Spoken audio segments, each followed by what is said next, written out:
Një baba i pushtetshëm sheh si i shembet rutina pas një pyetjeje të pafajshme të bërë nga një fëmijë. Kjo fjalë thjesht zbulon plagët e thella të një biri të thyrë në heshtje nga faji dhe vetmia.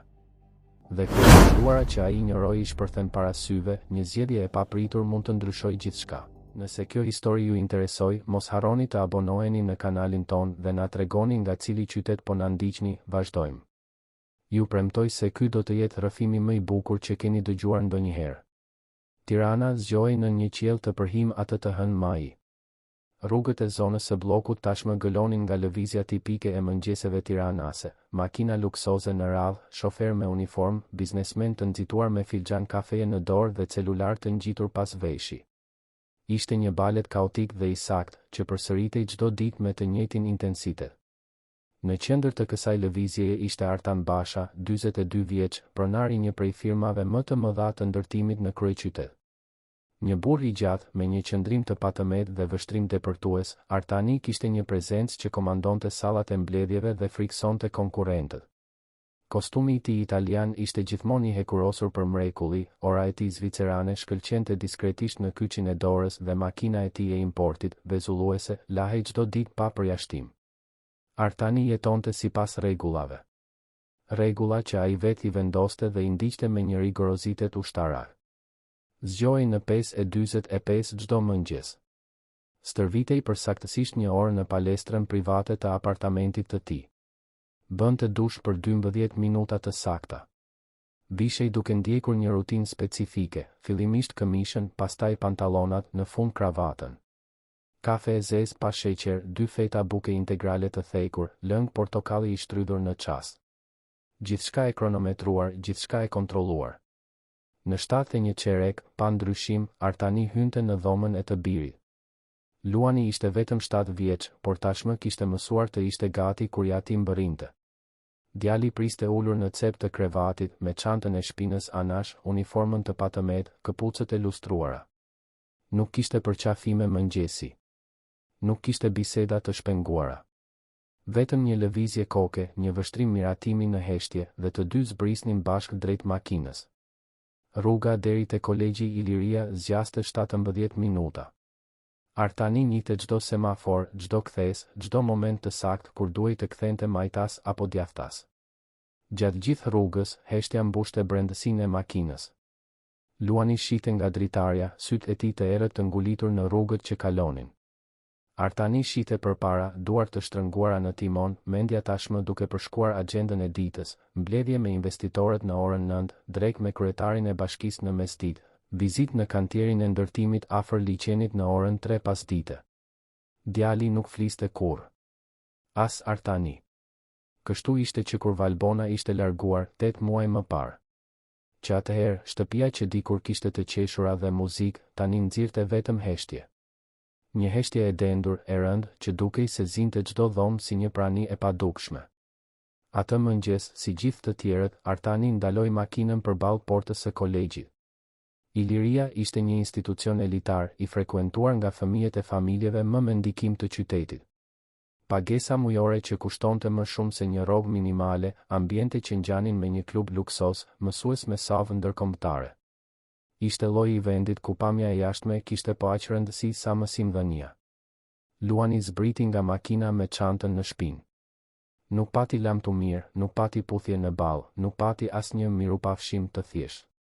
Artani thjesht vëzhgoi të birin të kalonte portën dhe të zhdukej mes nxënësve të tjerë. Pastaj i dha gaz, duke menduar tashmë për mbledhjen e parë të ditës. Ajo që Artani nuk dinte ishte se, pikërisht aty, pak metra larg vendit ku parkonte makinën e tij çdo ditë, dikush vëzhgonte gjithçka me vëmendje. Elira Prifti ishte 35 vjeç dhe punonte si pastruese në kolegjin Iliria prej 3 vitesh. Çdo ditë, ajo mbërrinte në 6 të mëngjesit për të siguruar që korridoret, klasat dhe banjat të ishin të pastra para se të vinin nxënësit. Viste një uniform të thjesht blu, atlete të vjetra por të pastra, dhe i mblidhte flokët gështenjë në një topuz praktik. Duart e saj ishin të ashpra nga fërkimi i dyshemeve dhe mureve, por sytë e saj kishin një butësi që binte në kontrast me vështirësinë e punës. Elira vinte nga ana tjetër e qytetit. Zgjohej në 4 të mëngjesit për të marrë 2 autobus plot e përplot dhe për të arritur në punë në orar. Nuk ankohej. Nuk qahej. Thjesht bënte atë që duhej bërë. Në fund të fundit, kishte një vajzë 6 vjeçare për të rritur e vetme, dhe çdo lek kishte rëndësi. Bora ishte një fëmijë i imët, me sy të mëdhenj dhe kureshtar, që frekuentonte të njëjtin kolegj ku punonte e ama. Jo si nxënëse e rregullt, por përmes një projekti social që shkolla mbante për të përmirësuar imazhin e saj publik. Pak fëmijë nga familje më pak të favorizuara e kishin këtë mundësi, dhe Elira falenderonte Zotin çdo ditë për këtë. Bora ishte aty me bursë të plot, një përjashtim mes qindra fëmijëve të pasur. Por vajza e ndjente ndryshimin. E ndjente në vështrimin e nënave të tjera që e shihnin të mbërrinte për dore me pastruesen. E ndjente në bisedat që ndalonin kur ajo afrohej. E ndjente në mënyrën se si disa mësuese e trajtonin me një përzierje mëshire dhe sikleti. Megjithatë, Bora ishte një fëmijë i ëmbël. Qeshte lehtë, përqafonte fort dhe kishte një zemër që dukej shumë e madhe për trupin e saj të vogël. Ajo adhuronte të bënte aeroplan letre.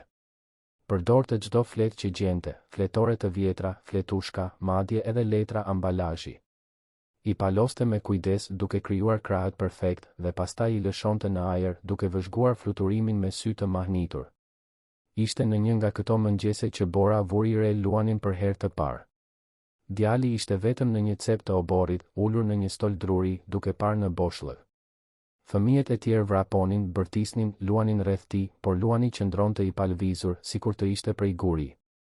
Bora e vëzhgoi për ditë me radhë. Vuri re se Luani nuk buzëqeshte kurrë. Nuk vraponte kurrë. Nuk luante kurrë. Gjatë pushimit të gjatë, ai qëndronte gjithmonë në të njëjtin vend, me të njëjtën shprehje të largët. Nxënësit e tjerë e injoronin dhe ai dukej se e preferonte kështu. Bora e vogël, me ndjeshmërinë e saj natyrale, njohu diçka në vështrimin e Luanit. Ishte i njëjti trishtim që ajo shihte ndonjëherë në pasqyrë kur mendonte për baban që nuk e kishte njohur kurrë. Ishte vetmia e dikujt që mban një peshë të padukshme. Një ditë, pa u menduar shumë, Bora mori një nga aeroplanet e saj të preferuar prej letre. Ishte bërë nga një fletë bojqielli që ajo e ruante me dashuri. E palosi me vëmendje shtesë, duke u siguruar që çdo rrullë të ishte perfekte. Pastaj, me zemrën që i rrite fort, kaloi oborrin deri te stoli ku ishte ulur Luani. Djali as që e vuri re afrimin e saj. Sytë e tij ishin ngulitur në një pikë të largët, të humbur në mendime që një fëmijë 7 vjeçar nuk duhej t'i kishte. Bora ndaloi para tij dhe i zgjati aeroplanin. Luani puliti sytë, sikur të zgjohej nga një trans, dhe pa vajzën. Pastaj aeroplanin. Pastaj përsëri vajzën. Ata nuk shkëmbyen fjalë. Bora thjesht buzëqeshi, në atë mënyrë të thjeshtë dhe të sinqertë që vetëm fëmijët dinë, dhe ja vendosi aeroplanin në dorë Luanit. Pastaj u kthye dhe vrapoi përsëri në anën tjetër të oborrit, ku e priste e ama. Luani mbeti duke mbajtur aeroplanin prej letre për minuta të tëra. Ishte hera e parë në muaj që dikush i jepte diçka pa pritur asgjë në këmbim. Nuk ishte një dhuratë e shtrenjtë si ato që i blinte i atij për të kompensuar mungesat. Ishte thjesht një aeroplan letre, por në një farë mënyre peshonte sikur mbante diçka të rëndësishme. Atë pasdite, për herë të parë pas shumë kohësh, Luani nuk e hodhi atë që mori. E ruajti aeroplanin me kujdes në çantë dhe e mori me vete në shtëpi. Artani Mezi e vuri re të birin kur mbërriti nga shkolla atë ditë. Ishte i zhytur në tabela, kontrata, vendime të rëndësishme që përfshinin miliona. Shkëmbeu pak fjalë me Luanin gjatë darkës së heshtur, të shërbyer në orën 7 fiks nga Teto Vira, ekonomia që kujdesej për shtëpinë prej vitesh. Pas darkës, si gjithmonë, Artani u kthye në zyrën e tij. Luani u ngjit në dhomën e tij. Dhe shtëpia vazhdoi e mbështjell në heshtjen e saj të zakonshme. Por diçka ishte ndryshe. Në dhomë, Luani mbante aeroplanin bojqielli dhe, për herë të parë në muaj, buzët e tij skicuan diçka që gati dukej si një buzëqeshje. Ditët në vijim sollën një ndryshim delikat. Bora vazhdoi t'i afrohej Luanit gjatë pushimeve. Jo me fjalë, por me gjeste të thjeshta. Një ditë, ajo u ul pranë tij në stol. Një ditë tjetër, ndau gjysmën e ushqimit të saj. Pak nga pak, Luani filloi të përgjigjej. Fillimisht me vështrime. Pastaj me gjeste të vogla. Përfundimisht me fjalë të ndrojtura. Elira vëzhgonte gjithçka nga larg. Shihte të bijën tij. Kushtonte vëmendja atij djalit të vetmuar dhe ndjente një përzierje krenarie dhe shqetësimi. Krenari sepse Bora kishte një zemër bujare. Shqetësim sepse i njihte mirë dinamikat e atij vendi. E dinte se nënat e pasura nuk do ta shihnin me sy të mirë atë afrimitet. Megjithatë, nuk pati guxim t'i ndalonte të bijës. Bora thjesht po tregoi e sjellshme. Dhe ai djalë, kushto me sy në ball mund ta shihte, kishte nevojë dëshpërimisht për mirësi. Ishte një të premte, 15 ditë pas takimit të parë, që gjithçka ndryshoi. Artani mbërriti më herët për të marrë Luanin. Kishte anuluar një mbledhje dhe kishte vendosur, nga një impuls i rrallë, të dilte nga zyra para orarit të zakonshëm. Qëndronte pranë makinës duke kontrolluar emailet në celular, kur ndiu një prekje të lehtë në këmbë. Uli syt dhe pa një vajzë të vogël, me gërsheta të pabarabarta dhe një uniform paksa të madhe, që e shite me sy kureshtar. Artani, instinktivisht, bëri një hap prapa. Nuk ishte mësuar të merrej me fëmijë, madje as me të birin. Dhe ajo vajzë e panjohur e vëzhgonte me një intensitet çarmatosës. Bora anoi kokën, siç bëjnë zogjt kur janë kureshtar, dhe i bëri pyetjen më të thjeshtë dhe më shkatëruese që Artani kishte dëgjuar ndonjëherë në gjithë jetën e tij si i rritur. Pse djali yt nuk luan kur me askën? Fjalët i ranë Artanit si një kovë me ujë të ftohtë. Ai hapi gojen, e mbylli, u përpoq të formulonte një përgjigje, por asnjë fjalë nuk i doli. Mbeti aty, një burr i fuqishëm që komandonte qindra punonjes dhe negocionte kontrata milionëshe, plotësisht i çarmatosur nga një pyetje e pafajshme e një fëmije 6 vjeçar. Bora nuk priti përgjigje. Thjesht i bëri me dorë dhe vrapoi në drejtim të SM-s, që e thërriste nga ana tjetër e oborrit. Artani mbeti në vend, me celularin e harruar në dorë, bota përreth dukej sikur kishte ngadalësuar ritmin. Pyetja i bënte jehon në mendje, duke u përsëritur pa pushim. Pse djali yt nuk luan kur me askën? Kur Luani doli nga ndërtesa pak minuta më vonë, Artani e vëzhgoi me sy të tjerë. Pa mënyrën se si djali ecte me kokën ulur, supet e kërrusura, vështrimin të ngulitur në tokë. Pa se si fëmijët e tjerë kalonin pranë tij, pa e vënë re fare praninë e tij. Pa vetmin të stampuar në çdo lëvizje. Dhe për herë të parë në 8 muaj, që kur Valbona ishte larguar, Artani ndjeu diçka të përshkonte armaturën që kishte ndërtuar rreth zemrës. Ishte siklet. Ishte faj. Ishte fillimi i një ndërgjegjësimi që ai e kishte shmangur për muaj me radhë. Në rrugën e kthimit për në shtëpi, Artani theu rutinën. Ndaloi makinën në një semafor dhe, pa u menduar shumë, pyeti: "Si e kalove ditën në shkollë?" Luani ktheu kokën ngadalë, i habitur. Syt e tij takuan ata të atit në pasqyrën e makinës. Për një moment, u duk se do të përgjigjej. Pastaj thjesht ngriti supet dhe u kthye të shite nga dritarja. Artani ndjeu heshtjen të kthehej, më e rëndë se më parë. I dha gaz kur semafori u bë jeshil dhe nuk u përpoq më të bisedonte. Por atë natë, pasi Luani u ngjit në dhomën e tij dhe shtëpia u qetësua, Artani nuk arriti të përqendrohej në punë. Pyetja e vajzës vazhdonte t'i bënte jehon. Pse? Pse Luani ishte kaq i izoluar? Pse nuk kishte miq? Pse dukej sikur mbante peshën e botës mbi supe? Artani e dinte përgjigjen sipërfaqësore. Valbona ishte larguar. Djali ishte në zi. Kishte nevojë për kohë. Këto ishin fjalët që përdorte psikologjia e shkollës. Këto ishin fjalët që Tefta, gjyshja e Luanit nga ana e nënës, përsëriste. Këto ishin fjalët komode që i lejonin Artanit të vazhdonte rutinën e tij pa ndryshime. Por atë natë, për herë të parë, këto fjalë nuk mjaftuan. Në orën 11 të natës, Artani u ngjit shkallëve deri në dhomën e Luanit. Dera ishte pak e hapur. Drita e fikur. Ai përgjoi dhe pa të birin duke fjetur, të mbledhur kruspull në batanie. Duhej të ishte kthyer. Duhej ta kishte lënë djalin rehat. Por diçka e bëri të hynte. Lëvizi në heshtje nëpër dhomë, drita e korridorit ndriçonte zbeth hapësirën. Çanta e Luanit ishte hedhur në një cep. Artani e mori, pa e ditur saktësisht se çfarë kërkonte. Hapi xhepat. Fletore. Kuti stilolapsash. Aeroplani bojqielli, i ruajtur me kujdes.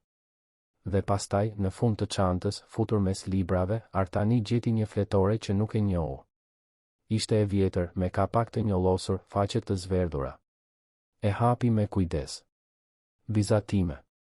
Faqe pas faqeje me vizatime të bëra me lapsa me ngjyra dhe stilolapsa. Por nuk ishin vizatime normale fëmijësh. Nuk kishte shtëpi shumë ngjyrëshe, djej të qeshur apo pemë të gjelbra. Kishte një grua të shtrirë në një krevat me sytë mbyllur e rrethuar me lule. Një djalë i vogël pranë me duart që i mbulonin fytyrën. Kishte një burr me shpinë larg me një telefon në dorë, ndërsa djali i vogël i zgjaste krahët në drejtim të tij. Kishte zemra të thyera për gjysmë. Lot të mëdhenj. Re të zeza. Dhe në vizatimin e fundit, më të fundit, kishte një shtëpi bosh. Të gjitha dritaret të errëta. Një derë e mbyllur. Dhe jashtë, vetëm në mes të fletës, një djalë i vogël ulur në tokë. Artanit i mungoi ajri. Duart i dridheshin duke mbajtur fletoren. Çdo vizatim ishte një klithmë e heshtur. Çdo vizë zbulonte një dhimbje që ai nuk e kishte vënë re, nuk kishte dashur ta vinte re. E mbylli fletoren me kujdes dhe e vendosi përsëri në çantë. Doli nga dhoma me hapa të ngadalë, këmbët të dobëta. Zbriti shkallët si një njeri në trans, hyri në zyrë dhe mbylli derën. Atëherë, për herë të parë që kur Valbona ishte larguar, Artan Basha u ul në koltukun e lëkurës, mbështeti fytyrën në duar dhe e lejoi veten të ndjente peshën dërmuese të gjithçkaje që kishte injoruar. Lotët erdhën ngadalë, të heshtur, duke grisur armaturën që e kishte mbajtur të paprekur për kaq shumë kohë. Dhe ndërsa qante vetëm në zyrën e errët, Artani kuptoi me një qartësi të dhimbshme se kishte dështuar. Kishte dështuar si baba. Kishte dështuar si njeri. Luani nuk ishte thjesht në zi për të ëmën. Ishte në zi për një familje të tërë që kishte pushuar së ekzistuari. Dhe Artani, i fiksuar pas kontrollit dhe rutinës, kishte qenë i paftë të shihte të birin duke u fundosur pikërisht para syve të tij. Pyetja e vajzës u kthye, tani me një peshë të re dhe të padurueshme. Pse djali yt nuk luan kurrë me askën? Dhe këtë herë, Artani e dinte përgjigjen. Luani nuk luante sepse kishte harruar si bëhet. Kishte harruar si është të jesh fëmijë. Kishte harruar se bota mund të kishte ngjyra për te i grisë. Dhe faji për këtë, Artani më në fund ja pranoi vetes në heshtjen e asaj nate, ishte tërësisht i tij. Jashtë, qyteti i Tiranës vazhdonte të ishte zgjuar, me dritat e tij të pafundme dhe lëvizjen e vazhdueshme. Por brenda asaj shtëpie në blok, në një zyrë të errët, një burr i fuqishëm përballej për herë të parë në jetën e tij si i rritur me ndjesinë dërmuese të qenit plotësisht i humbur. Dhe në katin e sipërm, në një dhomë të heshtur, një djalë 7 vjeçar flinte i përqafuar me një aeroplan bojqielli, pa e ditur se ai gjest i vogël i një vajze të panjohur ishte gati të ndryshonte gjithçka. Kapitulli 2. Ditët në vijim sollën një ndryshim delikat por të dukshëm te Luani. Nuk ishte diçka e qartë për sytë e pavëmendshëm, por për çdo që vëzhgonte me të vërtetë, shenjat ishin aty. Djali ende nuk vraponte nëpër obor si fëmijët e tjerë. Ende nuk bërtiste apo merrte pjesë në lojrat kolektive.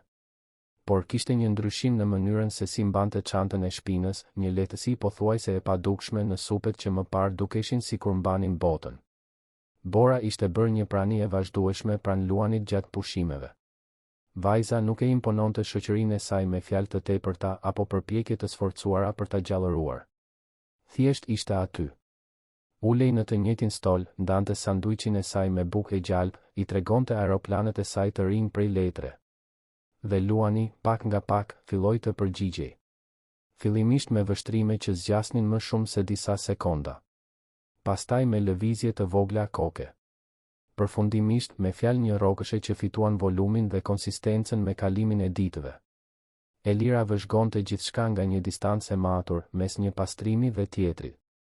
Shite të bien t'i kushtonte vëmendjen e saj atij djali me sy të trishtuar dhe ndjente zemrën t'i shtrëngoi. E njihte atë vështrim. Ishte i njëjti që shitet e Bora në muajt e parë pasi kishin mbërritur në Tiranë, kur gjithçka ishte e re dhe e frikshme, kur nuk kishin askën tjetër përveç njëra tjetrës. Punonisja vinte re edhe vështrimet e nënave të tjera. Ato mbërrinin me përpikëri çdo pasdite për të marrë fëmijët e tyre, gjithmonë të patëmeta me fustanet e tyre firmato, çantat e shtrenjta të varura në krah, syzet e diellit që mbulonin fytyra të grimuara në mënyrë perfekte. Bisedonin në grupe të vogla, qeshnin me zë të lartë, komentonin për udhëtime, rinovime shtëpish, punësimin e dadove dhe shoferëve të rinj. Dhe tani, gjithnjë e më shumë, këto vështrime ktheheshin në drejtim të Borës dhe Luanit. Ishte Anila Hoxha ajo që filloi. Gruaja e një biznesmeni të sektorit financiar, nën e 3 fëmijëve të regjistruar në Iliria, Anila ishte e njohur për udhëheqjen e grupit të nënave më me ndikim në shkollë. Kishte atë mënyrën e të folurit që dukej e sjellshme në sipërfaqe, por mbarte helm nën rreshta. E pat. Vajza me bursë e ngjitur pas djalit të Artanit, komentoi ajo një pasdite, me një ton të rastësishëm por me sy të mprehë. Nënat e tjera u afruan, kureshtare. Elira ishte aty afër, duke pastruar dritaret e recepcionit, por duart e saj ndaluan lëvizjen kur dëgjoi komentin. Është një situatë delikate, u përgjigj një nën tjetër, Rudina Dervishi, duke rregulluar syzet e diellit në flok. Djali sapo ka humbur të ëmën. Është i brishtë. Nuk e di nëse ky afrimitet është i shëndetshëm. Sidomos me një fëmijë që nuk është të njëjtit nivel shoqëror, shtoi një zë i tretë, që i përkiste Mimoza Lekës. Pa dashur të jem e pandjeshme, por jam botë krejtësisht të ndryshme. Mund të krijoj pritshmëri të papërshtatshme. Elirës i hipi gjaku në kokë. Donte të kthehej, të thoshte diçka, të mbronte të bijën. Por i gëlltiti fjalët. E dinte se çdo reagim mund t'i kushtonte vendin e punës. Dhe pa punë, nuk do të kishte si ta mbante Borën në shkollë, nuk do të kishte si të paguante qiran e dhomës së vogël ku jetonin në periferi. Kështu që vazhdoi të pastronte dritaret, duart i dridheshin lehtë, veshët i digjinin nga çdo fjalë që dëgjonte. Dikush duhet të flasë me Artanin, sugjeroi Anila, me zë të ulët por të ngarkuar me vendosmëri. Për të mirën e fëmijës. Ai me siguri nuk e di se çfarë po ndodh. Të tjerat ranë dakord me murmurisje miratuese. Pastaj grupi u shpërnda, secila duke marrë fëmijët e saj dhe duke u larguar me makinat e tyre të importuara, duke lënë pas vetëm një honën e fjalëve të tyre helmuese. Elira e mbaroi pastrimin e asaj dite me zemër të rënduar. Natën, në dhomën e saj të thjeshtë që ndante me Borën, vëzhgoi të bien duke fjetur e qetë, e përqafuar me një arush pelushi të vjetër. Vajza kishte vizatuar një aeroplan në një letër dhe kishte shkruar poshtë, me shkronjat e shtrembra të dikujt që ende po mëson, për mikun tim Luanin. Nëna i përkëdheli flokët të bijës dhe përshpëriti një lutje të heshtur. Që Zoti ta mbronte atë miqësi të pastër. Që asgjë e keqe të mos ndodhte. Por lutjet jo gjithmonë plotësohen ashtu siç dëshirojmë. Artani, nga ana e tij, po kalonte një revolucion të brendshëm. Që nga nata kur kishte gjetur vizatimet e Luanit, diçka ishte thyer brenda tij. Armatura e kontrollit dhe distancimit që kishte ndërtuar filloi të çahej, duke lejuar emocionet e shtypura prej kohësh të fillonin të dilnin në sipërfaqe. Filloi ta vëzhgonte të birin me më shumë vëmendje. Vuri re se si Luani pothuajse nuk e prekte ushimin gjatë darkës. Pa se si djali ngjitej në dhomën e tij çdo natë dhe qëndronte atje, vetëm, derisa e zinte gjumi. Vuri re mungesën absolute të zhurmës, të jetës, të gëzimit në atë shtëpi që më shumë i ngjante një mauzoleu. Dhe filloi të pyeste veten se si kishte lejuar të arrinin në atë pikë. Një të martë në mbrëmje, Artani mori një vendim. U ngjit në dhomën e Luanit më herët se zakonisht dhe trokiti lehtë në derë. Djali ishte ulur në krevat, me fletoren e vizatimeve të hapur në prehër, një stilolaps blu në dorë. Mund të hyj? Pyeti Artani me një zë çuditërisht hezitues. Luani ngriti syt, i habitur. I ati nuk pyeste kurrë. Thjesht hynte kur ishte e nevojshme, zakonisht për të verifikuar nëse gjithçka ishte në rregull. Tundi kokën në shenjë pohimi, duke e mbyllur shpejt fletoren. Artani hyri dhe u ul në cep të krevatit, duke ruajtur një distancë respekti. Qëndruan në heshtje për disa sekonda të gjata. Biznesmeni kërkonte fjalë, por ato dukeshin të rëshitshme, të vështira për t'u kapur. Si je? Arriti të pyeste më në fund. Luani ngriti supet. Mirë. Përgjigje automatike e zbrazët. Artani e njohu sepse ai vetë e përdorte 10 herë në ditë. Mirë. Fjala shablon që shmangte bisedat më të thella. Ke bërë një shoqe në shkollë? Provoi përsëri. Për herë të parë, diçka ndryshoi në fytyrën e Luanit. Sytë e tij u ndriçuan lehtë dhe ai tundi kokën. Bora. Bora, përsëriti Artani, duke e provuar emrin. Ajo duket një vajzë e mirë. Ajo është shoqja ime më e mirë, tha Luani, dhe kishte kaq shumë lehtësim në ato fjalë saqë Artanit ju shtrëngua gjoksi. Është I vetmi person që nuk I vjen keq për mua. Heshtja u kthye, por këtë herë mbarte diçka ndryshe. Një mundësi lidhjeje që nuk ekzistonte më parë. Luan, filloi Artani, me zë më të butë se zakonisht, e di që ka qenë e vështirë. Që kur mamaja jote që kur e humbëm maman tënde. Djali u tensionua. Gishtat e tij shtrënguan fletoren kundër gjoksit. Unë nuk kam qenë babai për të cilin ti ke nevojë, vazhdoi Artani, çdo fjalë I kushtonte një përpjekje të jashtëzakonshme. Jam fshehur pas punës, pas rutinave, pas gjithçkaje që mund të më shpërqendrojë nga ndjenjat. Dhe duke bërë këtë, përfundova duke të lënë vetëm kur ti kishe më shumë nevojë për mua. Luani e pa të atin me sy të zgurdulluar. Nuk e kishte dëgjuar kur Artanin të fliste kështu. Nuk e kishte parë kur atë brishtësi. Por unë dua ta ndryshoj këtë, tha Artani, duke zgjatur dorën me hezitim. Nëse ti më lejon. Dua të mësoj të jem një baba I vërtetë. Për një moment, Luani thjesht pa dorën e zgjatur. Pastaj, ngadalë, vendosi dorën e tij të vogël në atë të atit. Ishte një gjest I thjeshtë. I shkurtër.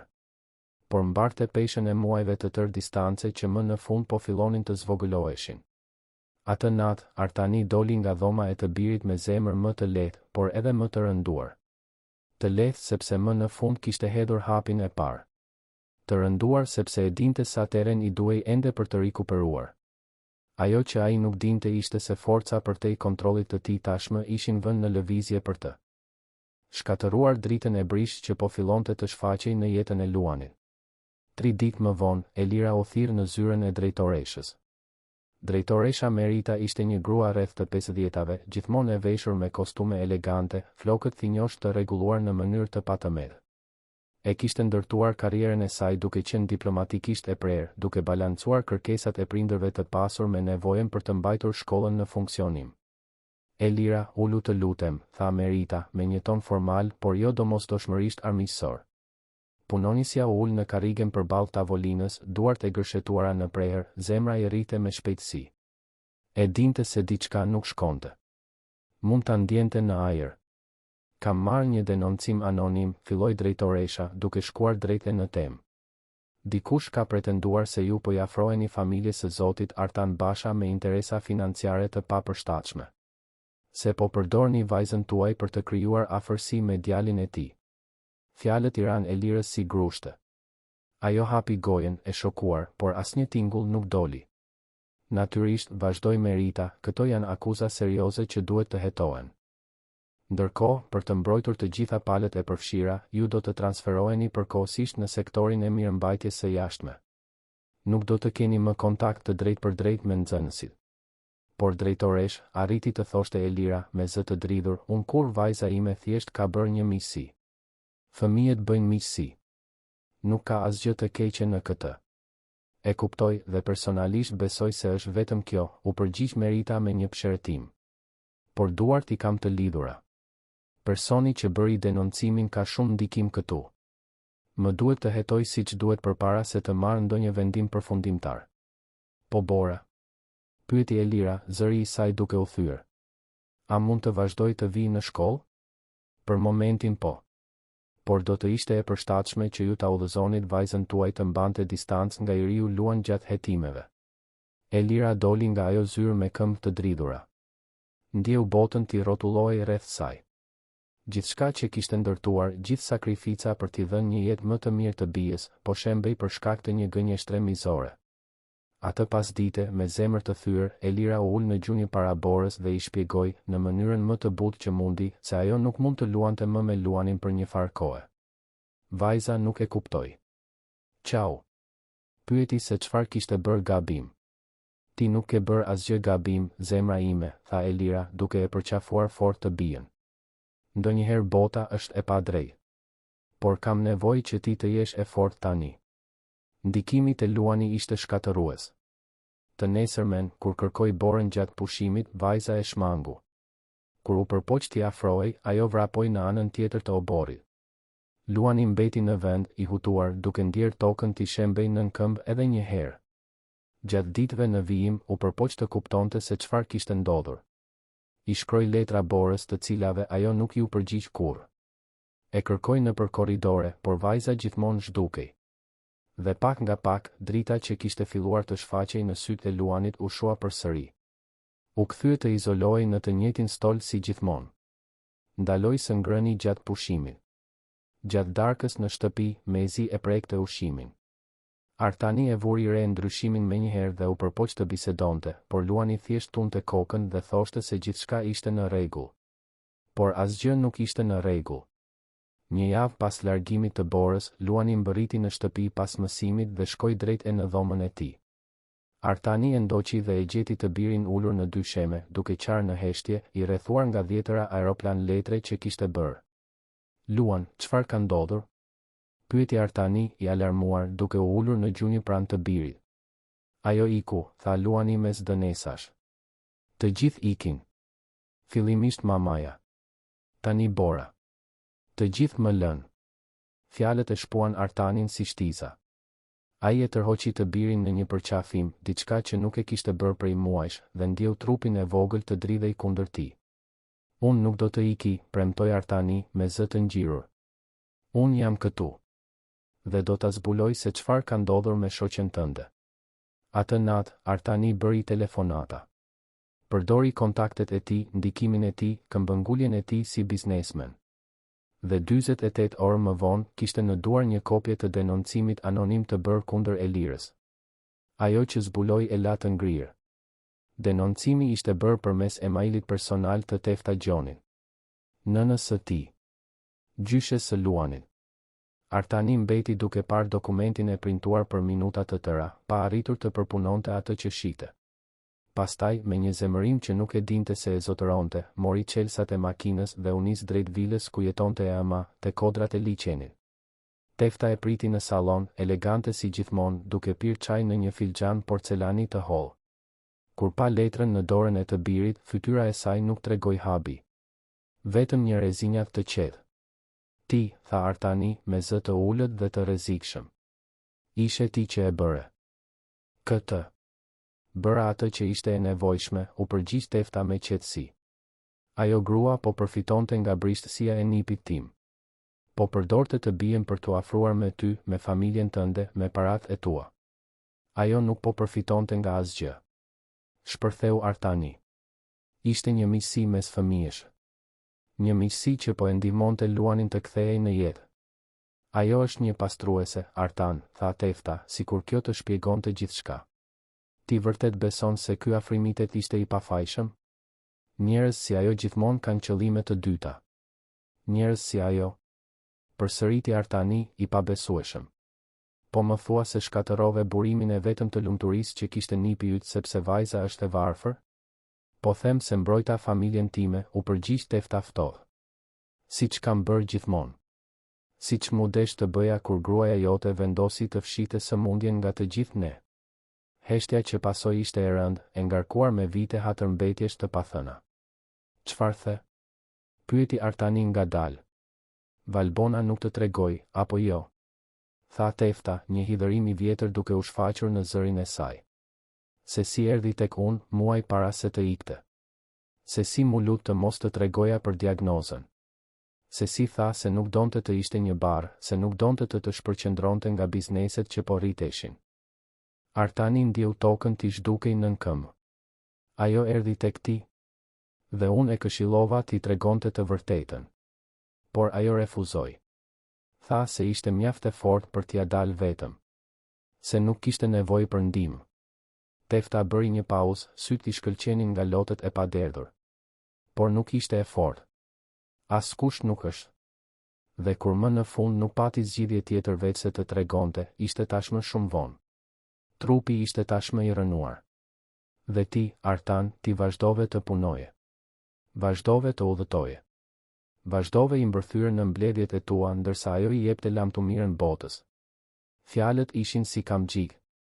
Secila duke i shkullur copa armaturës që Artani përdorte për t'u mbrojtur nga faji. Unë nuk e dija, pëshpëriti ai. Pikërisht, tha Tefta. Ti kur nuk di. Kur nuk je i pranishëm. Gjithmonë ka diçka më të rëndësishme. Dhe tani kjo grua dhe kjo vajzë shfaqen dhe pa pritur ti do të bëhesh baba? Pa pritur do të jesh i pranishëm? Po përpiqem. Bërtiti Artani. Për herë të parë në jetën time, po përpiqem me të vërtetë. Po përpiqesh shumë vonë. Akuza mbeti pezull në ajër mes tyre. Nën e birë u pan në sy, vite të tëra pakënaqësish dhe dhimbjesh të papërpunuara më në fund duke shpërthyer. Ishte atëherë që celulari i Artanit ra. Ishte numri i kolegjit. Ai u përgjigj me dorën që i dridhej. Zoti Basha, tha zëri i drejtoreshës Merita, i tensionuar dhe urgjent. Më duhet të vini menjëherë. Bëhet fjalë për Luanin. Ai është zhdukur nga shkolla. Bota ndaloi. Si kështu është zhdukur? Arriti të pyeste Artani, zëri i dilte i mbytur. Ai ishte në pushim 20 minuta më parë. Bëm apelin dhe ai nuk u përgjigj. Kemi kërkuar në të gjithë shkollën. Nuk e gjejmë. Zoti Basha, djali juaj është zhdukur. Artani tashmë po vraponte para se të mbyllte telefonin. Hyri në makinë dhe i dha gaz nëpër rrugët e Tiranës me zemrën që i rrite me shpejtësi, mendja e përmbytur nga imazhet të tmerrshme, nga mundësi që nuk arrinte t'i duronte. Tefta mbeti vetëm në sallon, çaji duke u ftohur në filxhan, pesha e fjalëve të saj duke i rënë mbi supe si një dënim.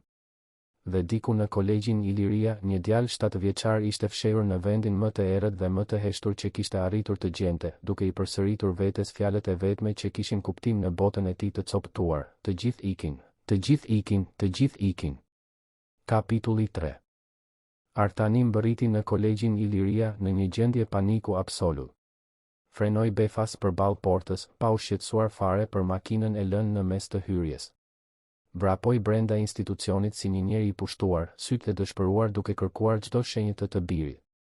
Drejtoresha Merita e priste në recepcion me fytyrën të zbehtë nga shqetësimi. Pranë saj ishin 3 mësuese, koordinatoria pedagogjike dhe 2 roje sigurie. Të gjithë kishin të njëjtën shprehje të tensionuar, të njëjtën urgjencë të fshehur me vështirësi. Kemi kërkuar në të gjitha klasat, tha Merita me shpejtësi.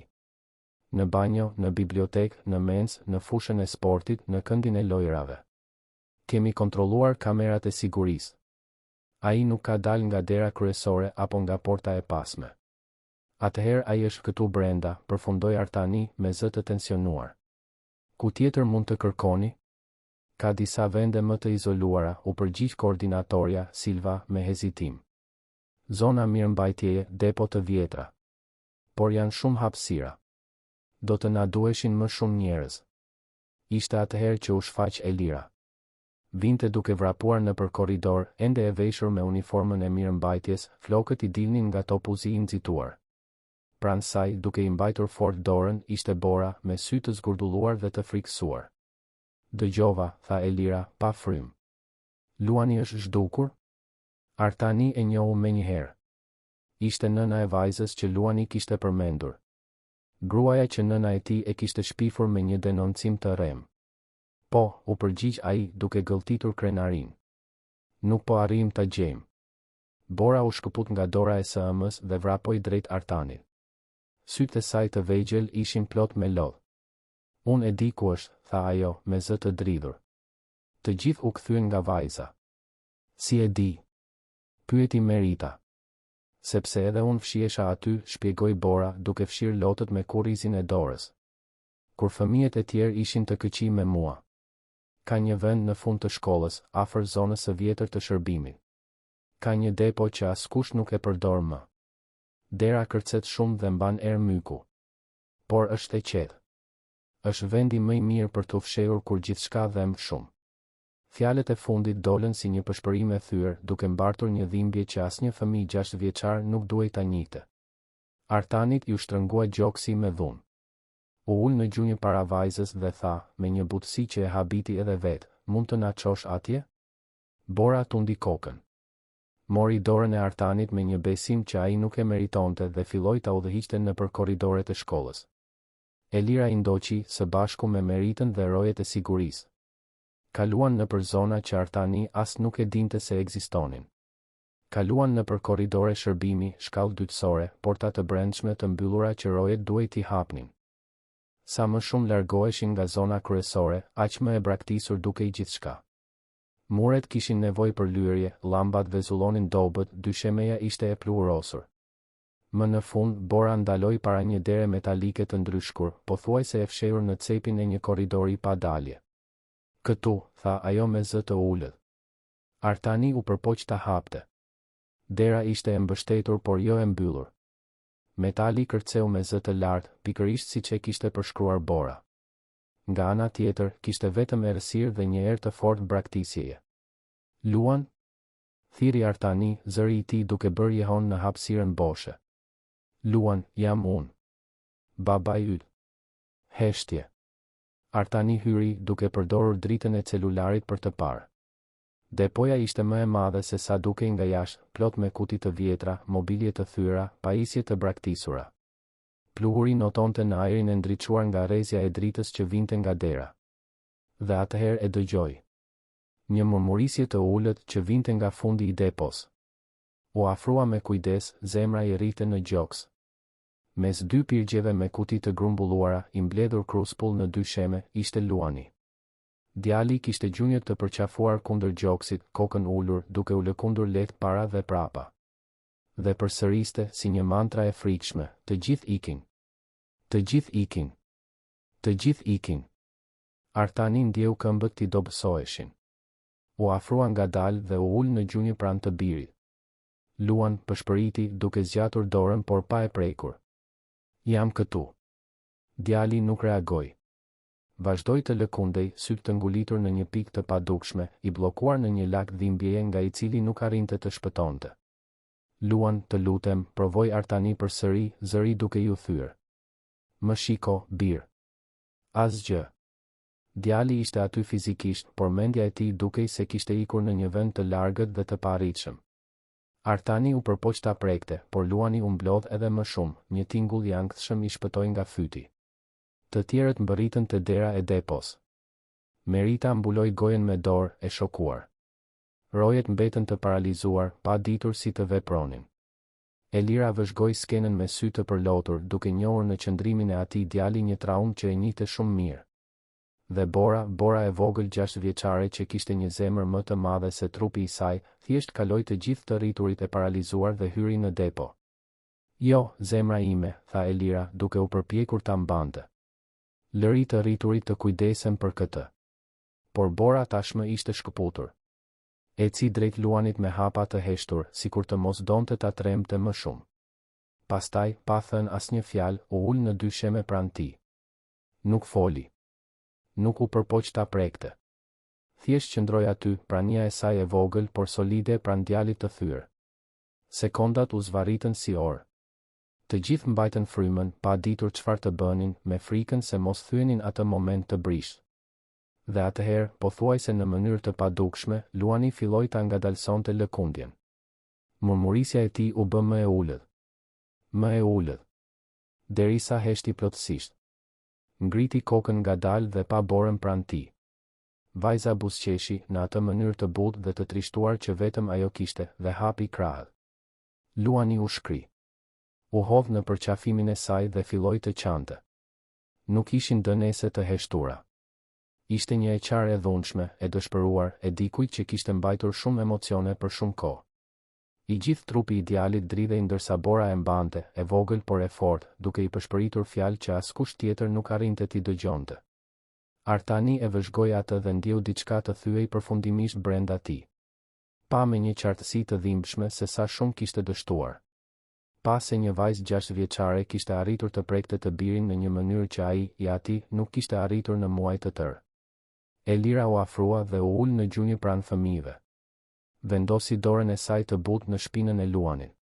Gjithçka është në rregull, vogëlush, tha ajo butësisht. Ti. Nuk je vetëm. Nuk ke qenë kurrë. Luani ngriti fytyrën e lagur nga lotët dhe e pa atë. Pastaj pa të atin. Dhe për herë të parë pas shumë kohësh, fjalët e tij dolën të qarta dhe të sinqerta. Kam kaq shumë frikë, babi. Kam frikë se të gjithë ata që dua do të ikin. Fjalët e shpuan Artanin si shigjeta. Ai u afrua, u ul në gjunjë në anën tjetër të birit dhe e tërhoqi në një përqafim. Unë nuk do të iki, premtoj, me zë të mbytur. Të betohem, Luan. Pavarësisht se çfarë ndodh. Unë nuk do të iki. Dhe në atë depo të harruar, të rrethuar nga kuti të vjetra dhe pluhur, 4 njerëz filluan një proces shërimi që do të kërkonte kohë, durim dhe shumë guxim. Ditët në vijim ishin të ndryshimeve delikate por thelbësore. Artani pati një bisedë të gjatë me drejtoreshën Merita dhe kërkoi që denoncimi kundër Elirës të tërhiqej zyrtarisht. Shpjegoi se kishte qenë një keqkuptim familjar, se nuk kishte absolutisht asnjë provë për sjellje të papërshtatshme. Merita, e lehtësuar, ra dakord menjëherë. Elira u rikthye në funksionet e saj normale, por diçka kishte ndryshuar. Nënat e kolegjit tani e shihnin me një përzierje kurreshtjeje dhe sikleti. Incidenti me Luanin ishte përhapur me pëshpërima nëpër korridore. Disa thoshin se punonisja kishte shpëtuar djalin. Të tjerë, më skeptik, ruanin rezervat e tyre. Artani filloi të bënte ndryshime reale në rutinën e tij. Filloi të dilte nga zyra më herët. Darkonte me Luanin çdo natë, jo në heshtje, por duke u përpjekur të niste biseda, edhe pse të sforcuara në fillim. Në fundjavë, në vend që të punonte, e çonte të birin për shëtitje të thjeshta, parqe, librari, akullore. Ishte e çuditshme. Ishte e parehatshme. Artani nuk dinte si të ishte ky lloj babai. Por po përpiqej. Dhe Luani, pak nga pak, filloi të përgjigjej. Misia mes Luanit dhe Borës u lejua zyrtarisht përsëri. 2 fëmijët u kthyen të kalonin pushimet bashk, duke ndarë ushqime dhe duke bërë aeroplan letre. Por tani kishte diçka më të thellë mes tyre. Një mirëkuptim se kishin kaluar një stuj bashk dhe kishin mbijetuar. U deshën 3 javë derisa Artani më në fund të merrte guximin të bënte atë që e dinte se duhej bërë. Një pasdite të premte, priti Elirën të mbaronte turnin dhe ju afrua në parkingun e shkollës. Gruaja e pa të afrohej dhe menjëherë u tensionua, supet të ngurtësuara, vështrimi i kujdesshëm. Elira, filloi Artani, duart në xhepat e pantallonave, i parehatshëm. Do të doja të flisja me ty nëse ke disa minuta. Varet nga tema, u përgjigj ajo ftohtë. Për atë që ndodhi. Për denoncimin. Për gjithçka. Elira kryqëzoi krahët. Po dëgjoj. Së pari, doja të kërkoja falje. Ishte nëna ime që bëri denoncimin. E zbulova shumë vonë dhe kur e zbulova, u përballa me të. Por dëmi ishte bërë tashmë. Ti dhe vajza jote u dëmtuat nga paragjykimi dhe ligësia, dhe kjo është e papranueshme. Elira e studioi me sy të mprehtë. Dhe çfarë doni ju tani? Që unë të pranoj faljen dhe të bëj sikur gjithçka është në rregull? Jo, u përgjigj Artani sinqerisht. Dua të dish se po punoj për të qenë ndryshe. Për të krijuar një mjedis ku djali im mund të ketë miq të vërtet, pa u dëmtuar familje nga dallime absurde shoqërore. Fjalë të bukura, tha Elira, toni ende i ftohtë. Por fjalët janë të lehta. Veprimet janë të vështira. Pajtohem. Prandaj dua të bëj më shumë se të kërkoj falje. Artani bëri një pauzë, duke zgjedhur fjalët me kujdes. Zbulova se ke formim në pedagogji. Se ke ndjekur 2 vite fakultet para se të duhej ta ndërprisje për arsye financiare. Elira u habi. Si e morët vesh? Nuk ka rëndësi. Ajo që ka rëndësi është se po ofroj diçka. Jo si favor, jo si bamirësi. Si njohje të një padrejtësie. Dua të financoj pjesën tjetër të studimeve të tua. Mund të vazhdosh të punosh ndërsa studion në orarin që të përshtatet më mirë. Dhe kur të diplomohesh, nëse dëshiron, ka një vend pune si koordinatore pedagogjike që të pret këtu në shkollë. Heshtja që pasoi ishte e rëndë. Elira e pa me një intensitet që e bëri të donte të tërhiqej. Zotëri, ju mendoni, tha ajo ngadalë, çdo fjalë e ngarkuar me zemërim të përmbajtur, se mund ta blini mirënjohjen time? Se mund të hidhni para mbi probleme dhe ato thjesht zhduken? Nuk është kjo që po bëj, protestoi Artani. Është pikërisht kjo. Shpërtheu Elira, duke bërë një hap përpara. Ju dhe familja juaj më akuzuat padrejtësisht.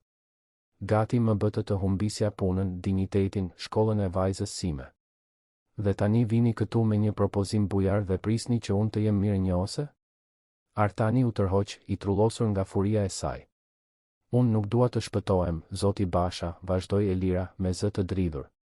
Unë dua drejtësi. Dua respekt. Dua që njerëz si ju të kuptojnë se ne, njerëzit e varfër, punëtor, nuk jemi projekte bamirësie. Jemi qenie njerëzore me dignitet, me ëndra, me vlerë vetjake. Dhe nuk kemi nevojë për shpëtimtar. Kemi nevojë që të mos na shtypni më. Fjalët ishin si shuplaka. Artani mbeti aty, pa ditur çfarë të thoshte, duke kuptuar se kishte gabuar përsëri. Se edhe qëllimet e tij të mira ishin të ndotura nga një arrogancë që ai as nuk e vinte re se e kishte. Ke të drejtë, tha ai më në fund me zë të ulët. Më fal. Unë nuk di si ta bëj këtë siç duhet. Si ti rregulloj gjërat.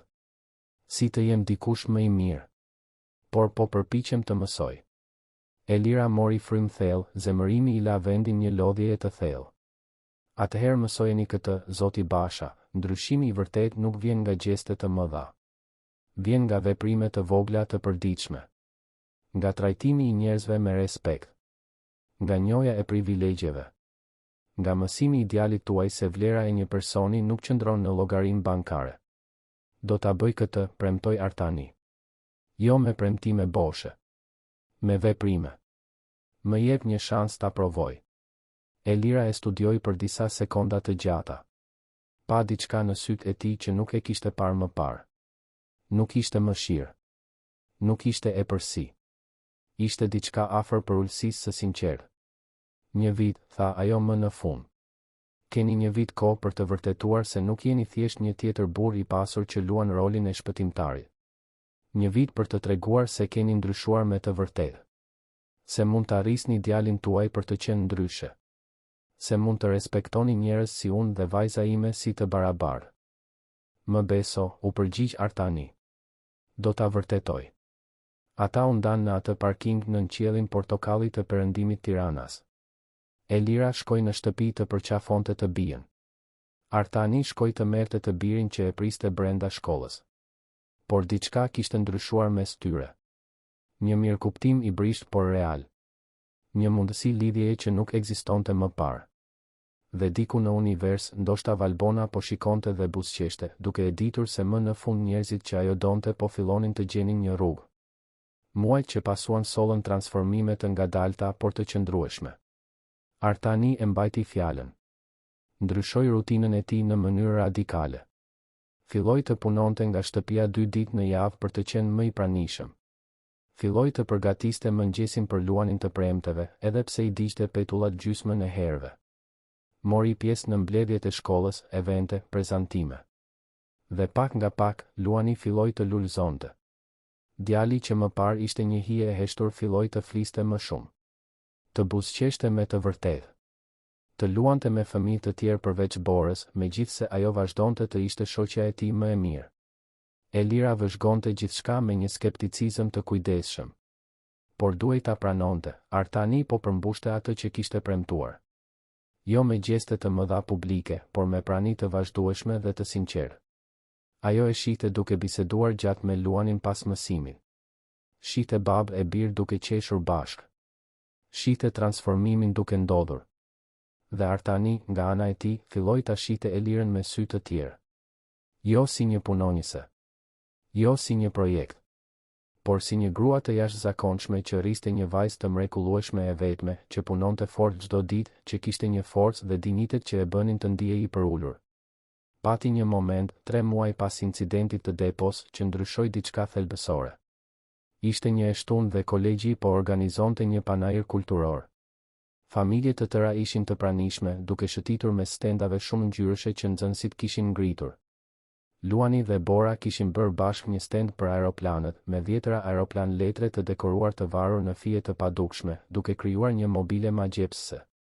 Artani po ndihmonte në organizimin e prezantimit kur dëgjoi zëra të lartë pranë. Ishte Anila Hoxha, liderja e nënave me ndikim, duke pasur një diskutim të nxehtë me Borën. Nëna jote nuk duhet të qarkulloj në për panajër si kur të ishte një nga nënat, thoshte Anila, me një ton përbuzës. Ajo është punonjëse. Ka zona specifike për punonjësit. Bora, e vogël por guximtare, u përgjigj me zë të prerë, mamaja ime mund të qëndroj ku të doj. Ajo nuk është më pak se askush. Zemër, nuk është personale, vazhdoi Anila me një buzëqeshje false. Është thjesht e përshtatshme. Çështje organizimi. Artanit i hipi zemërimi. Kaloi hapësirën me 3 hapa të gjatë dhe ndaloi pranë Borës, duke i vendosur dorën mbrojtëse në shpatullën e vajzës. Anila, tha ai, me zë të ulët por të ngarkuar me autoritet. Elira është nën e një nxënëse të kësaj shkolle, po aq sa ti ka çdo të drejtë të jetë këtu. Në fakt, ka më shumë të drejtë se shumica, duke pasur parasysh se nuk përdor ndikimin për të dëmtuar familje të tjera. Fytyra e Anilës u skuq. Artan, ti nuk e kupton situatën. E kuptoj në mënyrë perfekte, e ndërpreu ai. Dhe më lejo ta bëj shumë të qartë për ty dhe për çdo tjetër këtu, Bora është shoqja më e mirë e djalit tim. Elira është një grua që e admiroj thellësisht. Dhe nëse dikush ka problem me këtë, problemi është i juaj. Jo i imi. Jo i tyre. Heshtja që pasoi ishte absolute. Nënat e tjera që ishin afruar për të dëgjuar diskutimin mbetën të paralizuara. Anila hapi dhe mbylli gojën disa herë, pa arritur të formulonte një përgjigje. Pastaj u kthye dhe u largua, takat i trokisnin me zë të lartë në dy sheme. Bora e pa Artanin me sy të zgurdulluar. Nuk ishte nevoja ta bënit këtë. Po, ishte nevoja, u përgjigj Artani, duke u ulur në gjunjë për të qenë në lartësinë e saj. Sepse ju meritoni respekt. Dhe sepse nëse unë nuk bëj asgjë kur shoh padrejtësi, jam pjesë e problemit. Vajza e përqafoi papritur, fort, gjesti i thjesht i ngarkuar me mirënjohje.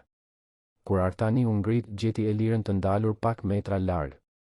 Ajo kishte dëgjuar gjithçka. Shprehjet e saj të ashpra ishin zbutur lehtësisht dhe në sytë e saj kishte diçka që ai nuk arriti ta identifikonte menjëherë. Por dukej afër respektit. Ndoshta, vetëm ndoshta, ata po fillonin të ndërtonin diçka reale. Diçka që nuk bazohej në shpëtim apo bamirësi, por në njohjen e ndërsjellë të humanizmit dhe vlerës. Viti që Elira kishte dhënë si afat sapo kishte filluar. Por themelet po hidheshin. Dhe mbi to, kush e di, mund të ndërtojë diçka mjaftueshëm e fortë për të zgjatur. Kapitulli 4. Viti kaloi si një stinë e tërë transformimesh. Nuk ndodhi në mënyrë magjike apo të menjëhershme, si në filma. Ishte një proces i ngadaltë, i përbërë nga momente të vogla, vendime të përditshme dhe shumë punë emocionale. Por ndodhi. Artani mbajti çdo premtim që kishte bërë. Zvogëloi në mënyrë drastike ngarkesën e tij të punës, duke deleguar përgjegjësi që më parë këmbëngultë ti kontrollonte personalisht. Filloi të ishte i pranishëm në çdo event shkollor të luanit, nga prezantimi më i vogël në klasë deri te festat e fundvitit. Mësoi të gatuante pjata të thjeshta, edhe pse i digjte gjysmën e tyre. Vendosi rituale me të birin, të premteve ishin mbrëmje pice dhe filmi, të shtunave ishin për shëtitje, të dielave për biseda të gjata në park. Dhe luani, pak nga pak, u kthye të ishte fëmijë. Ishte një transformim delikat por i thellë. Djali që jetonte i izoluar në një stol të oborrit tani vraponte me shokët gjatë pushimit. Të qeshurat e tij bënin jehon nëpër korridoret e shkollës. Ai ende kishte momente të vështira, ditë kur malli për të ëmën e shtrëngonte fort, por tani kishte një baba të pranishëm për ta ndihmuar t'i kalonte këto momente. Dhe kishte Borën, gjithmonë Borën, shoqen e tij më të mirë që e kuptonte pa pasur nevojë për fjalë. Elira, besnike ndaj fjalës së saj, i dha Artanit vitin që kishte premtuar. Vëzhgoi çdo veprim, çdo ndryshim, çdo moment kur ai mund të ishte kthyer te zakonet e vjetra, por zgjodhi të mos e bënte.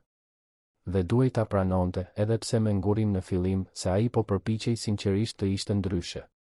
Edhe vetë Elira kaloi nëpër transformime. Me mbështetjen e komunitetit të shkollës dhe kursimet e saj, rifilloi studimet për pedagogji. Zgjoi edhe më herët, punonte turnin e saj të plot, ndiqte mësimet në mbrëmje dhe studionte në fundjavë.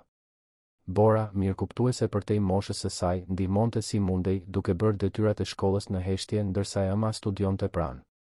Ishin muaj raskapitës. Pati net kur Elira qau nga lodhja, kur dyshoi nëse do t'ia dilte. Por sa herë që mendonte të dorëzohej, shikonte të bien dhe kujtonte pse po e bënte atë. Për t'i dhënë Borës një të ardhme më të mirë. Për t'i provuar vetes se ishte e aftë. Për të treguar se dinjiteti dhe përpjekja vlen më shumë se çdo rrugë e shkurtër. Artani ofroi ndihmë financiare disa herë. Elira i refuzoi të gjitha. Jo për krenarit të kot, por për nevojën për ta bërë atë me forcat e saj. Për të provuar, kryesisht për veten, se nuk kishte nevojë të shpëtohej nga askush. Dhe Artani, për merit të tij, e kuptoi. Ndaloi se ofruari dhe filloi thjesht ta mbështeste në mënyra të tjera, duke rregulluar oraret që ajo të mund të studionte, duke u siguruar që Bora të kishte materialet e duhura shkollore përmes programit të bursave të shkollës, gjëra të vogla që bënin diferencën pa i vjedhur asaj arritjen. Gjatë këtyre muajve, diçka tjetër filloi të ndodhte. Diçka që asnjëri prej tyre nuk e priste apo planifikonte. Filloi me biseda të rastësishme kur Artani merrte Luanin dhe vonohej disa minuta më shumë te porta. Elira kalonte, ata shkëmbenin disa fjalë për fëmijët, për shkollën, për gjëra të vogla të përditshme. Biseda që u bën më të gjata, më të thella, më të shpeshta. Artani zbuloi se Elira kishte një sens humori të mbret që e kapte në befasi. Se kishte opinione të forta për politikën, arsimin dhe drejtësinë sociale që e bënin të vinte në dyshim bindjet e tij. Se i pëlqente muzika popullore e vjetër dhe e urrente kafen, duke preferuar çajin e kamomilit. Se ëndërronte të hapte një ditë një shkollë komunitare, ku fëmijët e të gjitha klasave shoqërore të mund të studionin bashkë. Elira, nga ana e saj, zbuloi se pas fasadës kontrolluese, Artani kishte pasiguri të thella. Se mbarte një faj për valbonën që e konsumonte nga brenda. Se kishte frikë të vazhdueshme se mos dështonte përsëri me Luanin. Se i pëlqente xhazi i vjetër dhe librat e historisë. Se buzëqeshte në një mënyrë të ndrojtur kur befasohej nga diçka vërtet qesharake. Ata nuk folën për atë që po rritej mes tyre. Nuk e emërtuan. Nuk e pranuan me zë të lartë. Por ishte aty, pranishme në çdo vështrim që zgjaste më shumë se sa duhej, në çdo bisedë që shtyhej derisa parkingu të zbrazej, në çdo herë që gishtat prekeshin aksidentalisht dhe asnjëri prej tyre nuk tërhiqej menjëherë. Bora dhe Luani e vunë re. Fëmijët gjithmonë i vënë re këto gjëra para të rriturve. Dhe me mençurinë e thjeshtë të fëmijërisë, menduan se ishte gjë e mrekullueshme. Filluan të bënin shaka të pafajshme, të shtynin prindërit të qëndronin bashkë në eventet e shkollës, të komplotonin situata të vogla ku ata duhej të ndërvepronin. Ishte një pasdite nëntori, 11 muaj pas marrëveshjes, që gjithçka ndryshoi. Kolegji organizonte një shfaqje të fundvitit. Luani dhe Bora kishin përgatitur bashkë një prezantim për miqësinë, ku lëshonin aeroplan letre ndërsa recitonin një poezi që e kishin shkruar vetë. Ishte e thjeshtë por thellësisht prekëse. Artani dhe Elira shikonin krah për krah në auditorin e mbushur plot. Kur fëmijët mbaruan, duke mbajtur duart dhe duke bërë një përkulje, të dy u ngritën duke duart trokitur. Sytë e tyre u takuan dhe, në atë moment, pa pasur nevojë për fjalë, e kuptuan. Pas shfaqjes, kishte një festë në kopshtin e shkollës. Familjet qarkullonin me gota lëngu, duke biseduar gjallërisht. Luani dhe Bora vraponin mes pemëve me fëmijë të tjerë, më në fund të lirë për të qenë thjesht fëmijë. Artani gjeti Elirën të ndalur në një man, duke vëzhguar të bien duke luajtur. U afrua ngadalë, duart në xhepa. Viti mbaroi, tha ai thjesht. Elira u kthye për ta parë. Po. Mbaroi. Dhe? Pyeti Artani, zemra i rrite më shpejt se sa duhej. Ajo buzëqeshi, një buzëqeshje e vogël por e sinqertë. Ti e provove. Jo me fjalë. Me veprime. Ti ke ndryshuar, Artan. Me të vërtetë. Emri i tij në gojën e saj tingëlloi ndryshe. Më intim. Më real. Elira, filloi ai, duke bërë një hap më afër. Ky vit ka qenë më i vështirë dhe më i rëndësishëm i jetës sime. Kam mësuar më shumë për veten, për të qenit baba, për të qenit njeri, se në të gjitha dekadat e mëparshme. Dhe një pjesë e madhe e kësaj ishte për shkakun tënd. Ajo tundi kokën. Nuk isha unë. Ishe ti që zgjodhe të ndryshoje. Ishe ti që më tregove se duhej të ndryshoja, e korrigjoi ai. Ti dhe vajza jote e mrekullueshme. Ju të dyja më mësuat se çfarë ka vërtet rëndësi. Heshtja që pasoi ishte e ngarkuar me mundësi. Unë diplomohem javën tjetër, tha Elira, duke ndryshuar temë, por skuqja në faqet e saj e tradhtoi. Po mbaroj studimet që i ndërpreva kaq shumë vite më parë. E di, u përgjigj Artani. Bora më tregoi. Ajo është shumë krenare. Edhe unë jam. Për veten. Që ja dola. Si që duhet të jesh, tha ai me sinqeritet. Ti je personi më i fort që njoh. Elira qeshi lehtë. Nuk jam e fort. Thjesht bëj atë që duhet bërë. Pikërisht kjo është forca, tha Artani. Ata qëndruan aty nën man duke vëzhguar fëmijët e tyre duke luajtur bashkë.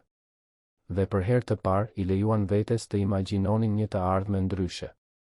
Një të ardhme ku nuk ishin thjesht prindër të miqve më të mirë. Ku ishin diçka më shumë. Diplomimi i Elirës ndodhi një të premte me 10 Ceremonia ishte e thjeshtë, e mbajtur në auditorin e Universitetit Publik ku ajo kishte studiuar. Nuk kishte pompozitet apo luks, por kishte diçka më të vlefshme, realizim të sinqertë. Elira u ngjit në skenë për të marrë diplomën me Borën dhe Artanin në audiencë. Luani ishte pranë Artanit duke duartrokitur me entuziazëm. Kur ajo mbajti në dorë rrotullën e letrës që përfaqësonte 4 vite luftë, sytë e saj u mbushën me lodh. Nuk ishin lodh trishtimi. Ishin lodh fitoreje. Të dikujt që kishte përballuar të gjitha vështirësitë dhe kishte fituar me meritën e saj. Të dikujt që kishte provuar, kryesisht për veten, se ishte e aftë për gjithçka. Pas ceremonisë jashtë universitetit, në shiun e imët që nuk pushonte, Artani më në fund mori guximin të bënte atë që kishte planifikuar për javësh. Elira, tha ai, duke i mbajtur duar. Mund të bëj një pyetje? Ajo tundi kokën, zemra i rrite me shpejtësi. Ky vit më transformoi plotësisht. Më tregoi llojin e burrit që dua të jem. Dhe një pjesë e madhe e këtij transformimi ka të bëjë me ty, me forcën tënde, dinjitetin tënd, mirësinë tënde. Artani mori frym thellë. Nuk po ta kërkoj këtë si dikush që do të shpëtoj. Po ta kërkoj si dikush që do të ndërtoj diçka reale me ty, diçka të bazuar në respekt, në partneritet, në dashuri të vërtetë. Ai ul në gjunjë pikërisht aty, në trotuarin e lagur nga shiu, nën sytë e zgurdulluar të Borës dhe Luanit që vëzhgonin të fshehur pas një kolone. Martohu me mua, Elira. Jo sepse kam para. Jo sepse mund të ofroj një jetë më të lehtë. Por sepse të dua. Sepse admiroj atë që je. Sepse dua të kaloj pjesën tjetër të jetës sime duke mësuar nga ti dhe duke ndërtuar një familje të vërtet me ty, Elira, e pa me lot që i rridhnin në përfytyr, duke u përzier me shiun. Për disa sekonda të gjata, nuk tha asgjë. Artani filloi të frikësoi se kishte gabuar momentin, se ishte nxituar. Atëherë ajo e tërhoqi lart dhe e puthi. Ishte një puthje që tha gjithçka që fjalët nuk mund ta thoshin. Një puthje që vulosi jo vetëm një angazhim romantik, por një partneritet jete. Një puthje që premtonte respekt, barazi, dashuri të ndërtuar mbi baza të forta. Kur u ndan, Elira po buzëqeshte mes lotësh. Po, tha ajo. 1000 herë po. Bora dhe Luani shpërthyen në britma gëzimi, duke vrapuar për të përqafuar prindërit e tyre. Aty, në trotuarin e lagur të një universiteti publik, në shiun e imët të dhjetorit, 4 njerëz që kishin kaluar kaq shumë vuajtje më në fund gjetën një copë lumturie. Ceremonia e martesës u planifikua me kujdes. Nuk do të ishte e madhe apo pompoze. Do të ishte intime, domethënëse, e mbajtur në vendin ku gjithçka kishte filluar, në kopshtin e kolegjit Iliria. Drejtoresha Merita ra dakord menjëherë të lëshonte hapësirën. Në fakt, u emocionua nga kërkesa. Kjo histori, ajo e dinte, ishte e veçantë. Ishte për transformimin, për tejkalimin, për dashurinë që lind nga rrethanat më të pamundura. Ftuan vetëm njerëz të afërt. Miq të vërtetë. Kolegë pune që e kishin mbështetur Elirën gjatë studimeve. Disa mësues të kolegjit. Dhe, çuditërisht, disa nga nënat që më parë ishin paragjykuese, por që gjatë vitit kishin mësuar nga shembulli i Artanit dhe kishin filluar të vinin në dyshim privilegjet e tyre. Tefta, gjyshja e Luanit, gjithashtu u ftua. Marrëdhënia mes saj dhe Artanit kishte qenë e tensionuar për muaj me radhë.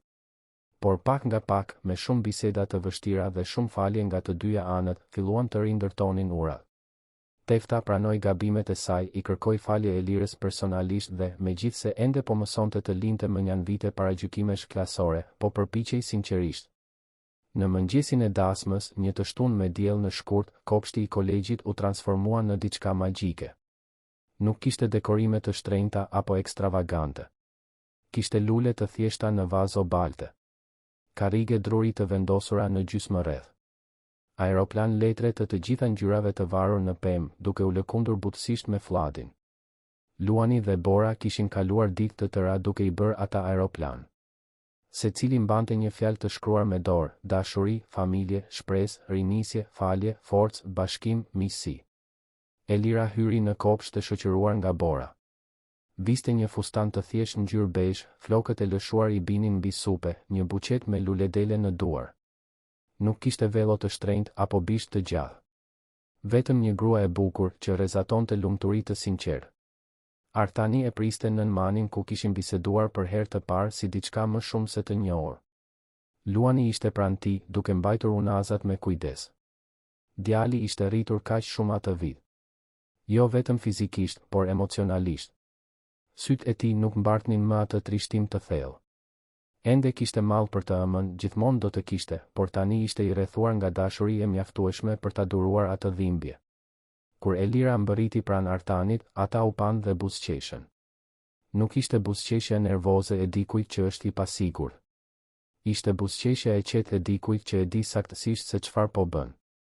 Celebranti, një mik i familjes, e drejtoi ceremoninë me thjeshtësi dhe emocion. Foli për shanset e dyta, për familjet që formohen jo nga gjaku por nga zgjedhja, për dashurinë që t'i kalon barrierat shoqërore dhe paragjykimet. Kur erdhi momenti i betimeve, Artani mbajti duart e Elirës dhe tha, me zë të prerë por të emocionuar: Elira, ti më mësove se të jesh burr nuk ka të bëjë me kontrollin apo pushtetin. Ka të bëjë me praninë, me përullsinë, me guximin për të ndryshuar. Premtoj të jem pranë teje jo si mbrojtës, por si partner. Jo si shpëtimtar, por si shok. Premtoj të nderoj forcën tënde, të respektoj pavarësinë tënde dhe të ndërtoj me ty një familje të bazuar në barazi dhe dashuri të vërtetë. Elira fshiu lotët që i rridhnin dhe u përgjigj: Artan, ti më tregove se transformimi është i mundur. Se njerëzit mund të ndryshojnë kur zgjedhin të bëjnë punën e vështirë. Premtoj të jem pranë teje në ditët e lehta dhe të vështira. Premtoj të ndihmoj në rritjen e fëmijëve tanë me vlera drejtësie dhe dëmshurie. Premtoj të ndërtoj me ty një shtëpi ku dashuria ka më shumë rëndësi se paratë dhe prania vlen më shumë se dhuratat. Unazat u shkëmbyen. Buzët u takuan në një puthje të butë që vulosi angazhimin. Dhe atëherë, siç ishte planifikuar, Luani dhe Bora dolën përpara. Secili mbante një shport plot me aeroplan letre. Filluan t'ua shpërndanin të gjithë të ftuarve. Në momentin e caktuar, me sinjalin e Borës, të gjithë i lëshuan aeroplanët në qiell njëkohësisht. 10 aeroplan shumë ngjyrash u ngritën, duke fluturuar në ajër si zogj letre, duke mbartur fjalë shprese dhe dashurie. Disa fluturuan larg, të marrë nga era. Të tjerë ranë butësisht në bar. Por të gjithë, për disa sekonda magjike, mbushën qiellin me ngjyra dhe mundësi. Luani dhe Bora qëndruan dorë për dore, duke parë lart, duke buzëqeshur në atë mënyrë të pastër që vetëm fëmijët din. Dhe në atë moment, të gjithë të pranishmit kuptuan se po dëshmonin diçka të rrallë dhe të çmuar, fitoren e dashurisë mbi paragjykimin, të humanizmit mbi cinizmin, të lidhjes së sinqertë mbi barrierat artificiale që shoqëria ndërton. Artani e tërhoqi Elirën në një përqafim të ngushtë. Ajo mbështeti kokën në gjoksin e tij dhe pëshpëriti: Faleminderit që ndryshove. Faleminderit që më mësove si, u përgjigj ai. Luani vrapoi drejt tyre, i ndjekur nga Bora. Të katërt u përqafuan aty, nën man, të rrethuar nga aeroplan letre që binin butësisht rreth tyre. Një familje. Jo e përsosur, sepse asnjë familje nuk është. Por reale. E bazuar në zgjedhje të ndërgjegjshme, në punë të palodhur, në dashuri të ndërtuar ditë pas dite. Muajt në vijim sollën përshtatje, siç përballet çdo familje në formim. U transferuan në një shtëpi të re, të zgjedhur bashkërisht, ku secili kishte hapësirën e tij, por të gjithë ndanin zonat e përbashkëta. Nuk ishte vila në blok ku jetonte Artani më parë. Ishte diçka më e vogël, më mikpritse, në një lagje të përzier ku njerëz të klasave të ndryshme shoqërore bashkëjetonin. Luani dhe Bora, tani zyrtarisht vëlla e motër, ndanin përgjegjësitë shtëpiake. Mësuan të gatuanin bashk, të kujdeseshin për kopshtin e vogël që mbollën, të zgjidhnin konfliktet siç bën çdo çift vëllezërish e motrash, me zënka të herpashershme por me shumë dashuri. Elira filloi të punonte si koordinatore pedagogjike në Kolegjin Iliria, duke sjellë një perspektivë të re dhe të nevojshme në institucion. Zbatoj programe të përfshirjes sociale, bursa studimi më të aksesueshme, seminare mbi diversitetin për prindër dhe nxënës. Jo të gjithëve u pëlqyen ndryshimet. Por ajo këmbënguli e vendosur në misionin e saj për ta bërë atë vend më të drejtë. Artani vazhdoi të punonte, por me ekuilibër. Mësoi se suksesi profesional pa prani familjare ishte një fitore e zbrazët. Filloi të mentoronte biznesmen të rinj, veçanërisht ata nga komunitete më pak të favorizuara, duke ndarë jo vetëm njohuri biznesi, por edhe mësime jete që i kishte mësuar në mënyrën më të vështirë. Dhe në mbrëmjet e së premtes, pa përjashtim, të katërt mblidheshin në sallon për traditën që kishin vendosur, picë, film dhe biseda të gjata për atë që secili kishte mësuar gjatë javës. Në një nga këto takime, gati një vit pas martesës, Luani bëri një pyetje që i kapi të gjithë në befasi. Babi, tha ai, me zë serios për te moshës së tij. Ti mendon se mamaja do të ishte e lumtur? Me gjithë këtë që po ndodh? Artanit ju shtrëngua fyti. Pa Elirën, e cila tundi kokën inkurajuese. Pastaj pa të birin dhe u përgjigj me sinqeritet, unë mendoj se mamaja jote të donte më shumë se gjithçka në botë. Dhe mendoj se ajo do të ishte e lumtur të dinte se ti je i rrethuar nga dashuria, se ke një motër që të mbron, një nën të re që kujdeset për ty dhe një baba që më në fund mësoi të jetë i pranishëm. Po, Luan. Unë mendoj se ajo po na shikon tani dhe po buzëqesh. Luani tundi kokën, duke i përthithur fjalët. Pastaj tha diçka që i bëri të gjithë në dhomë të mbanin lotët, unë ende ndjej mall për të çdo ditë. Por tani malli nuk dhemb aq shumë. Sepse e di që ajo nuk ka ikur plotësisht. Ajo është në çdo gjë të mirë që na ndodh. Bora përqafoi të vëllan. Elira dhe Artani shkëmbyen vështrime të emocionuara. Dhe aty, në atë dhomë të thjesht por plot dashuri, një familje që kishte lindur nga rrethanat më të pamundura festoi jo mungesën e dhimbjes, por praninë e shërimit. Vite më vonë, kur Luani dhe Bora ishin tashmë adoleshent, duke u përgatitur për udhëtimet e tyre, ata ende bënin aeroplan letre. Ishte një traditë që nuk e braktisën kurrë. Në ditëlindje, festa, madje edhe në momente të vështira, aeroplanët shfaqeshin duke u kujtuar të gjithëve se nga kishin filluar. Nga një pyetje e thjesht e bërë nga një vajzë 6 vjeçare që nuk e kuptonte pse miku i saj i ri ishte kaq i trishtuar. Nga një gjest i butë i dhurimit të një aeroplani letre boi qielli. Nga një baba që mësoi se prania vlen më shumë se çdo dhuratë. Nga një nën që mësoi se dinjiteti nuk blihet, por fitohet.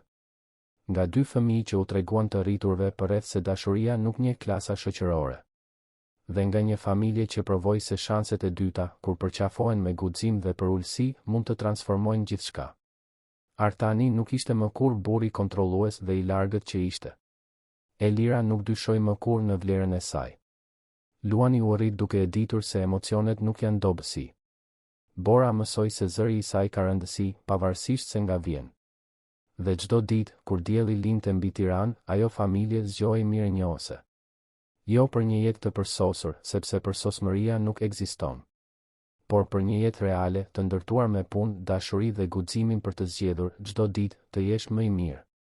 Pyetjet më të thjeshta, zbuluan ata, vërtet kanë fuqinë të ndryshojnë gjithçka. Mjafton të kesh guximin ti dëgjosh. Dhe akoma më shumë guxim të veprosh mbi përgjigjet.